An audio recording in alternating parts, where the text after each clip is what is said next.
Good morning everyone. आज की class में हम लोग रियल नंबर्स के बारे में पढ़ेंगे। ये क्लास 10th का फर्स्ट चैप्टर है। इसमें पहला कंसेप्ट है natural numbers. So what is natural numbers? जिन नंबरों को हम काउंटिंग के लिए यूज़ करते हैं उनको क्या कहते हैं? Natural numbers. So 1 2 3 4 up to infinity are called natural numbers. इसके बाद नेक्स्ट है होल नंबर्स। जब नेचुरल नंबर में आप जीरो इंक्लूड कर दोगे तो फिर ये क्या बन जाएगा? Whole numbers. So 0 1 2 3 4 up to infinity are called whole numbers. फिर होल नंबर्स में जब हम माइनस वाले नंबर्स इंक्लूड कर देते हैं then it will become integers. So 0 1 2 3 4 up to infinity and -1 -2 -3 -4 up to infinity, ये जो कलेक्शन है this collection is called integers. So zero के राइट हैंड साइड में जो नंबर्स हैं उसको क्या बोलेंगे? Positive integers. जीरो के लेफ्ट साइड में जो नंबर्स हैं उसको क्या बोलेंगे? Negative integers. ये सारे बेसिक कंसेप्ट्स हैं, क्लास 6 7 8 में आप लोगों ने पढ़ा हुआ होगा। इसके बाद एक और कंसेप्ट है prime number. What is prime number? Prime number किसको बोलते हैं? प्राइम नंबर वो नंबर होता है जो कि खुद के टेबल में आता है और 1 के टेबल में आता है। जैसे 2 है, 2 जो है 1 के टेबल में आता है और 2 के टेबल में आता है। 3 जो है 1 के टेबल में आता है और 3 के टेबल में आता है। 5 जो है 1 के टेबल में आता है, 5 के टेबल में आता है। ये सारे नंबर्स खुद के टेबल में आते हैं और 1 के टेबल में आते हैं, इसलिए सारे नंबर क्या कहलाते हैं? Prime numbers. Next concept is composite number. Composite number वो नंबर होते हैं जो प्राइम नहीं होते, दैट मीन्स वो किसी और के टेबल में भी आते हैं। फॉर एग्जाम्पल 4 है हमारे पास, तो ये 1 के टेबल में भी आता है, 2 के टेबल में भी आता है और 4 के टेबल में भी आता है ना। तो ये 1 और अपने अलावा किसी दूसरे नंबर के टेबल में भी आते हैं, इसलिए इसको कंपोजिट नंबर बोलते हैं। जो नंबर किसी और के टेबल में आए उन्हें क्या बोलेंगे? Composite number. 4 6 8 all these numbers are composite number. And one more point is coprime number. ये वेरी इंपॉर्टेंट है, कई बच्चे इसमें कंफ्यूज होते हैं। प्राइम और को प्राइम ये दोनों डिफरेंट हैं। को प्राइम का प्राइम से कोई मतलब नहीं है ना। को प्राइम नंबर का प्राइम नंबर से कोई भी कनेक्शन नहीं है। को प्राइम नंबर्स वो नंबर होते हैं, ऐसे दो नंबर्स जिनका HCF 1 हो, उसको हम क्या बोलेंगे? को प्राइम नंबर्स। जिसका HCF क्या होना चाहिए? 1 होना चाहिए। जैसे मान लीजिए 3 और 4 है, तो 3 और 4 में 3 जो है वो प्राइम है, 4 जो है कंपोजिट है। लेकिन प्राइम और कंपोजिट से हमें को प्राइम का कोई मतलब नहीं है। 3 और 4 का HCF करेंगे फाइंड, तो कितना आएगा आंसर? 1। तो जिन दो नंबरों का HCF 1 आएगा उसको हम क्या बोलेंगे? को प्राइम नंबर। तो ये 3 कंसेप्ट वेरी इंपॉर्टेंट है, prime number, composite number and को प्राइम नंबर। ये सारे आपको याद होने चाहिए। इसके अलावा भी बहुत सारे नंबर्स होते हैं, इवन नंबर, ऑड नंबर, ये सारी चीज़ें आपको याद होनी चाहिए, बेसिक क्लासेस की चीज़ें हैं, ठीक है। ओके, इसके बाद नेक्स्ट कंसेप्ट है रैशनल नंबर्स। तो रैशनल नंबर क्या होता है? जिनको भी P/Q के फॉर्म में हम लिख सकते हैं, where P and Q are integers and Q is not equal to 0 are called rational numbers. यानी अपॉन वाले जितने भी नंबर हैं उन सबको हम क्या बोलते हैं? रैशनल नंबर्स, है ना। यहाँ पे आपको दिख रहा है कि जितने भी ये नंबर हैं ये सारे नंबर कैसे हैं? रैशनल नंबर्स हैं। यहाँ जो लास्ट में नंबर है 1 5 2.4, ये भी रैशनल्स हैं, क्योंकि हम 5 को भी 5/1 लिख सकते हैं, P/Q के फॉर्म में लिख सकते हैं, है ना। 2.4 को भी 2.4/1 लिखा जा सकता है, तो इसको भी P/Q के फॉर्म में लिख पा रहे हैं। तो जिसको भी हम P/Q के फॉर्म में एक्सप्रेस कर सकते हैं वो सारे नंबर क्या कहलाते हैं? रैशनल नंबर्स, ठीक है। सो रैशनल नंबर्स को भी हम 2 पार्ट में डिवाइड कर सकते हैं, positive rational numbers and negative rational numbers. So 0 के बाद जो नंबर होगा वो पॉजिटिव रैशनल नंबर होगा और 0 से पहले जो होगा वो कैसा होगा? Negative rational numbers. क्लियर है? सो 0 के बाद जो नंबर्स हैं इसका एक और नाम है, इसको बोलते हैं फ्रैक्शन, ठीक है। इसको क्या बोलते हैं?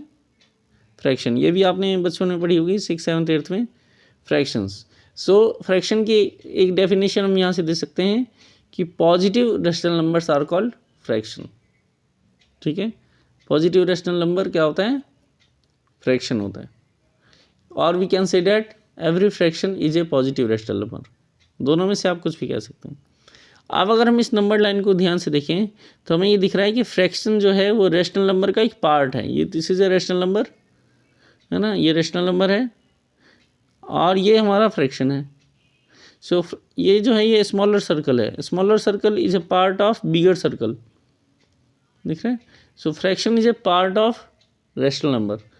सो from this figure we can say that every fraction is a rational number. सारे फ्रैक्शन रेशनल नंबर्स हैं, but converse not true. Converse क्या हुआ इसका, सारे रेशनल नंबर फ्रैक्शन नहीं होंगे, क्योंकि ये नेगेटिव वाले नंबर हैं, नेगेटिव फ्रैक्शंस हैं, सॉरी नेगेटिव रेशनल नंबर्स, ये फ्रैक्शन नहीं होंगे। फ्रैक्शन कैसे होते हैं, हमेशा सिर्फ पॉजिटिव होते हैं, नेगेटिव नहीं होते हैं। बट ये जो नेगेटिव नंबर्स हैं यहाँ पे, ये रेशनल नंबर हैं बट फ्रैक्शन नहीं है। लेकिन यहाँ पे जितने भी नंबर्स हैं ये फ्रैक्शन भी हैं और रेशनल नंबर्स भी हैं। सो 1 मार्क्स में यहाँ से क्वेश्चन आता है, आपको ध्यान रखना है, every rational number is a fraction. This is true statement और false statement, this is false statement. Every rational number is not fraction but every fraction is a rational number. Are you getting, क्योंकि fraction जो होता है वो rational number का part होता है। तो सारे फ्रैक्शन रेशनल नंबर्स होते हैं, लेकिन इसका कन्वर्स ट्रू नहीं है। ठीक है, ओके। सो यही रिमार्क नंबर 1 में यहाँ पर लिखा हुआ है, positive rational numbers are called fractions. दिख रहा है आपको, बट कन्वर्स नॉट ट्रू। यहाँ पे एक एग्जांपल दिया हुआ है, -12 एक रेशनल नंबर है लेकिन ये फ्रैक्शन नहीं है। इसका मतलब क्या है कि सारे रेशनल नंबर फ्रैक्शन नहीं होते। समझ आ रहा है, क्लियर है आपको? Okay, next point number 2 is, यहाँ पे एग्जांपल दिया हुआ है, देखिए 3/4 और 7/6 ये दोनों पॉजिटिव रेशनल नंबर्स हैं, तो ये फ्रैक्शंस भी हैं। ठीक है, दीज आर ऑल फ्रैक्शंस। सारे फ्रैक्शन रेशनल नंबर होंगे बट सारे रेशनल नंबर फ्रैक्शन नहीं होंगे। इस चीज़ को याद रखना है, वेरी इंपॉर्टेंट पॉइंट है। एग्जाम में इससे रिलेटेड एक आधा क्वेश्चन आ जाता है 1 मार्क्स में। Okay, next is irrational numbers. So those numbers which are not rational are called irrational number. जो रेशनल नहीं होता है उसे हम इरेशनल बोलते हैं। तो रेशनल कौन सा नहीं होगा, जिसको हम P/Q की फॉर्म में नहीं लिख सकते। तो सिर्फ आपको एक चीज़ याद रखना है, जितने भी स्क्वायर रूट हैं और जितने भी क्यूब रूट हैं जो परफेक्ट ना हो, परफेक्ट स्क्वायर रूट ना हो, परफेक्ट क्यूब रूट ना हो, वो सारे इरेशनल नंबर माने जाते हैं। इज इट क्लियर और नॉट? जैसे √4 है, तो √4 इसका आंसर कितना आएगा, 2। So √4 is a perfect square. Cube root of 8 है, इसका आंसर आएगा 2। क्यूब रूट ऑफ 8 2 है, इसका आंसर 2 आएगा। सो this is a perfect cube. तो परफेक्ट स्क्वायर और परफेक्ट क्यूब को छोड़ दीजिए, बाकी जितने भी स्क्वायर रूट हैं और क्यूब रूट हैं वो सारे नंबर्स कैसे कहलाते हैं, इरेशनल नंबर्स। ये ध्यान रखना है आपको।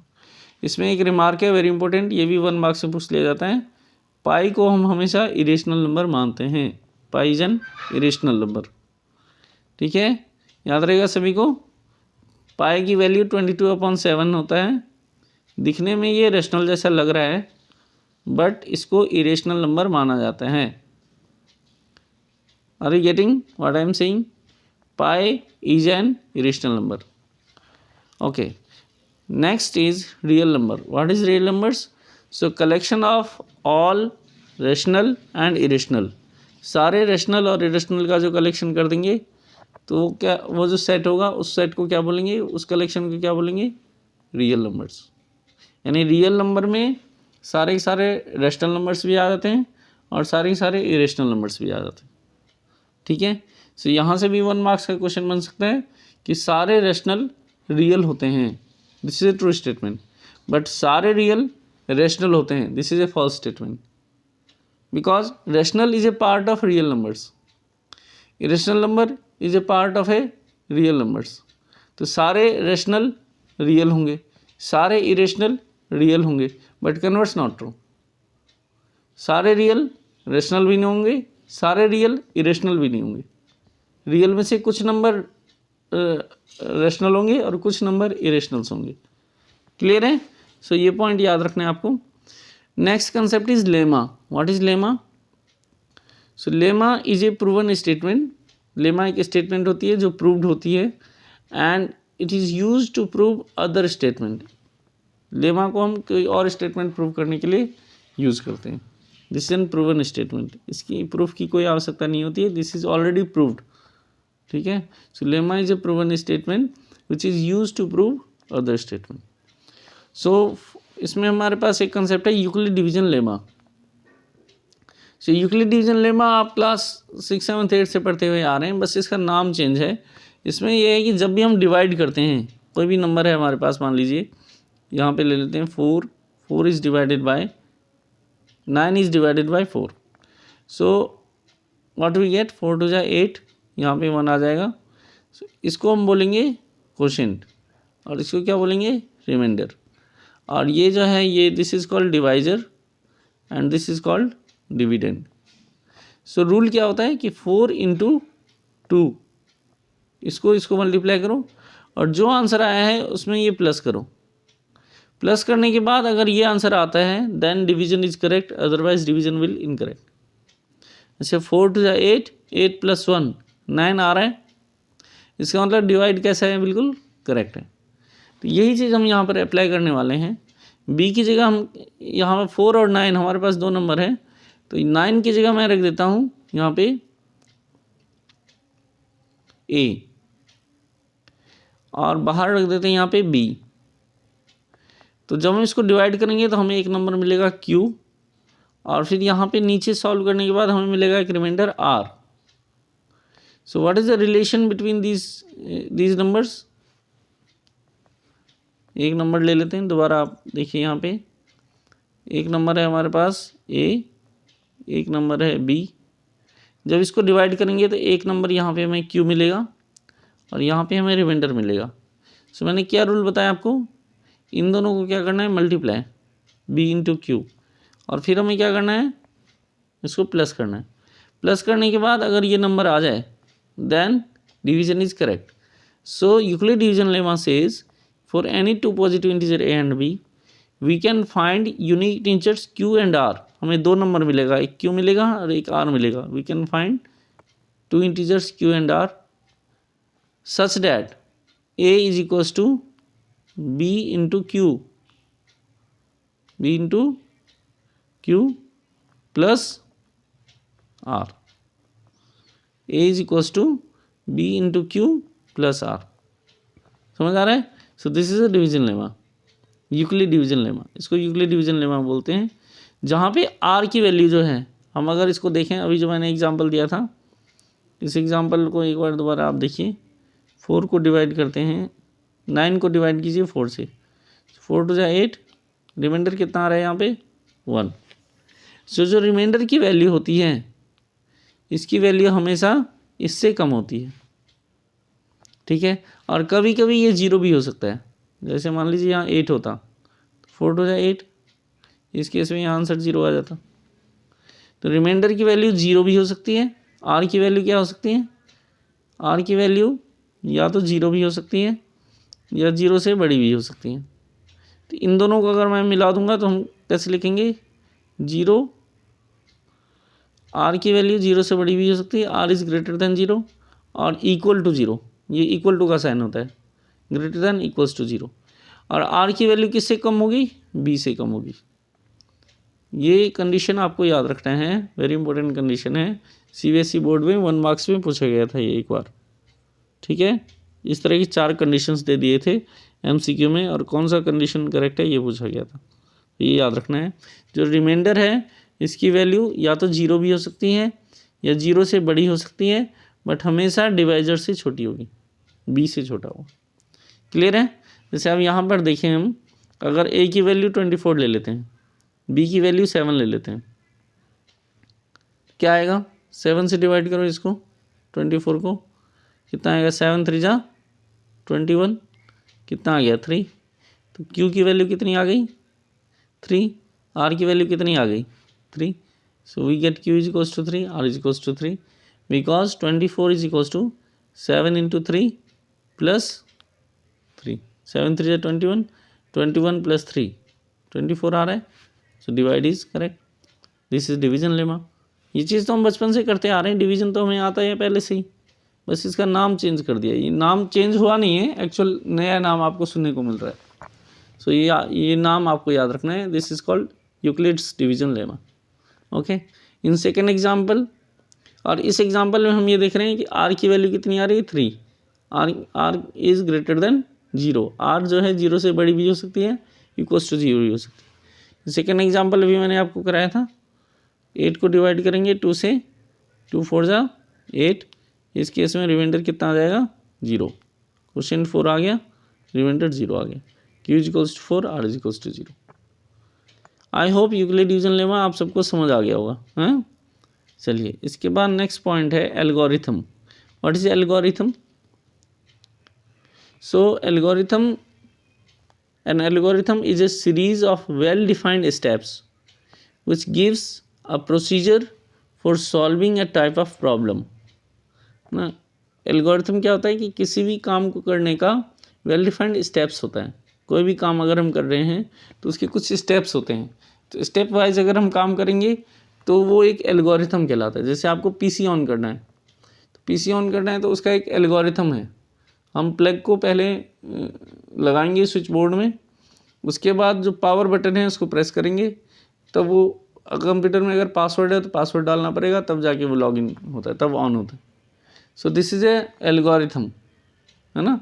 हम ये नहीं हो सकता कि हम सबसे पहले पासवर्ड ही डाल दें, पावर प्लग बाद में लगाएं. Are you getting my point? So algorithm जो है ये किसी भी काम करने का एक स्टेप वाइज मेथड होता है. Okay. So an algorithm is a series of well defined steps which gives a procedure for solving a type of problem. now Euclid division algorithm क्या चीज़ है, क्या काम होगा इससे? यूक्लिड डिवीजन एल्गोरिथम हम किस लिए यूज़ करते हैं, ये भी क्वेश्चन पूछा जा सकता है. So by Euclid division algorithm we can find HCF of 2 or more numbers. ठीक है, क्या काम करते हैं यूक्लिड डिवीजन एल्गोरिथम से? HCF फाइंड करते हैं. ठीक है, याद रहेगा आप लोगों को. ओके. सो HCF फाइंड करने के इसके स्टेप्स हैं. Step number 1. स्टेप 1 सेज कि अगर हमारे पास दो नंबर हैं A और B, जिसमें A की वैल्यू B से ग्रेटर है, A is greater than B, then we apply Euclid division lemma to A and B and we get this condition A is equals to BQ plus R. We can find Q and R such that A is equals to BQ plus R. Now step 2, if remainder is 0, then B is the HCF of A and B. Okay. For example यहाँ पे अगर हम देखें कि A की value 8 है, B की value 2 है, तो अगर हम इसको डिवाइड करते हैं तो Q की वैल्यू 4 आ जाएगी और R की वैल्यू क्या आ जाएगी 0 आएगी. अभी करके दिखाया था मैंने आपको. 2 से अगर हम डिवाइड करते हैं 8 को, कितना आएगा 2 4 जा 8, रिमाइंडर कितना आ रहा है 0. तो जब भी रिमाइंडर 0 आता है उस टाइम यहाँ पर जो नंबर होगा that will be the HCF. ये ध्यान रखना है. जब भी रिमाइंडर 0 आता है उस टाइम डिवाइजर जो होगा, ये वाला जो नंबर होगा, वो क्या होता है HCF होता है. क्लियर है नहीं क्लियर है? सो स्टेप 2 यही कह रहा है कि अगर रेडियस R 0 है, if R is equals to 0, then B is the HCF of A and B. So this is example. Here R is 0, therefore B is equals to 2 is the HCF of A and B. If R is not equals to 0, R 0 ना हो, तब हम क्या करेंगे? In that case we apply Euclid division lemma to B and R, है ना. Reminder और divisor जो बचा हुआ है उसमें दोबारा से यूक्लिड डिवीजन लेमा लगाएंगे और फिर हम एक नया कंडीशन इस टाइप का निकालेंगे और फिर रिमाइंडर को चेक करेंगे. रिमाइंडर अगर 0 आ गया तो उस स्टेप पे जो डिवाइजर होगा that will be HCF. Remainder 0 नहीं आया तो फिर रिमाइंडर और डिवाइजर के बीच में फिर से अप्लाई करेंगे और ये प्रोसेस चलता रहेगा. Continue this process till the remainder is 0. जब तक कि रिमाइंडर 0 ना आ जाए तब तक ये प्रोसेस में चलाते रहना है। जिस टाइम रिमाइंडर 0 आ जाएगा जिस स्टेप पे, उस स्टेप पे जो डिवाइजर है that will be the HCF। Okay, for example एक एग्जांपल है हमारे पास। देखिए A की वैल्यू 50 है और B की वैल्यू 30 है, हमें HCF फाइंड करना है इसका यूक्लिड डिवीजन लेमा से। तो पहला हमने क्या किया कि इसको डिवाइड किया, फर्स्ट स्टेप 50 डिवाइडेड बाई 30, तो 30 बन जाए 30, 20 रिमाइंडर आ गया। अब यहाँ पे Q की वैल्यू 1 है, R की वैल्यू 20 है, यहाँ पे R 0 तो है नहीं। जब 0 नहीं है तो हमें स्टेप 3 करना पड़ेगा। स्टेप 3 क्या कहते हैं कि यहाँ पे जो रिमाइंडर है और यहाँ पे जो डिवाइजर है, इन दोनों के बीच में फिर से लगा दो यूक्लिड लेमा। इन दोनों के बीच में हम लगाएंगे तो हम 20 को डिवाइड करेंगे 30 से, कि जो छोटा होता है वो बाहर आएगा, जो बड़ा है उसको अंदर रखेंगे। 30 डिवाइडेड बाई 20, 20 बन जाए 20। अगेन रिमाइंडर कितना आ रहा है यहाँ पे, सेकेंड स्टेप में कितना आ रहा है रिमाइंडर, 10 आ रहा है, ये भी 0 के बराबर नहीं है, है ना। Now apply Euclid division lemma, तो 30 and 20 we get this result. तो यहाँ पे भी रिमाइंडर अगर हम देखें तो remainder is not equals to 0, remainder 0 नहीं है। तो अब हम क्या करेंगे, यहाँ पर जो रिमाइंडर बचा है वो और यहाँ का जो डिवाइजर है वो है, इन दोनों के बीच में फिर से हम अप्लाई करेंगे। अब हम यहाँ 10 को बाहर रखेंगे, 20 को अंदर रखेंगे, 10 टू 20, यहाँ पे रिमाइंडर 0 आ रहा है, दिख रहा है हमको। तो जब भी रिमाइंडर 0 आता है उस केस में जो नंबर यहाँ पर होता है that will be the HCF। ये आपको ध्यान रखना है, ठीक है। सो यहाँ पे रिमाइंडर 0 आ गया, 20 is equals to 10 into 2 plus 0, here r is equals to 0, therefore HCF of 50 and 30 is equals to 10। ठीक है, क्लियर है सभी बच्चों को, बहुत ही सिंपल है। A और B दो नंबर हैं, उसका हमें HCF फाइंड करना है। A is greater than B, Euclid division lemma लगाइए, ये कंडीशन निकालिए। अगर रिमाइंडर 0 आ गया तो B HCF है, रिमाइंडर 0 नहीं आया तो फिर B और R में दोबारा लगा दीजिए, फिर रिमाइंडर चेक कीजिए, रिमाइंडर 0 आ रहा है तो उस स्टेप पे जो B होगा that will be the HCF। Remainder 0 नहीं आ रहा है तो दोबारा से अप्लाई कीजिए, फिर दोबारा अप्लाई कीजिए, फिर दोबारा अप्लाई कीजिए, और ये काम हमें करते रहना है जब तक कि रिमाइंडर 0 ना आ जाए। Once remainder will 0 at that step, whatever divisor will be that will be the HCF of the given numbers. I hope आपको समझ आ गया होगा। इसके बेसिस पे आपको एक्सरसाइज 1.1 करना है, ये अपने कंसेप्ट की नोटबुक लिखनी है और एक्सरसाइज 1.1 ट्राई करनी है। किसी बच्चे को कोई भी प्रॉब्लम आती है तो आप कमेंट सेक्शन में मेंशन करेंगे, I will send the solution. ठीक है बच्चे, थैंक्स फॉर वॉचिंग।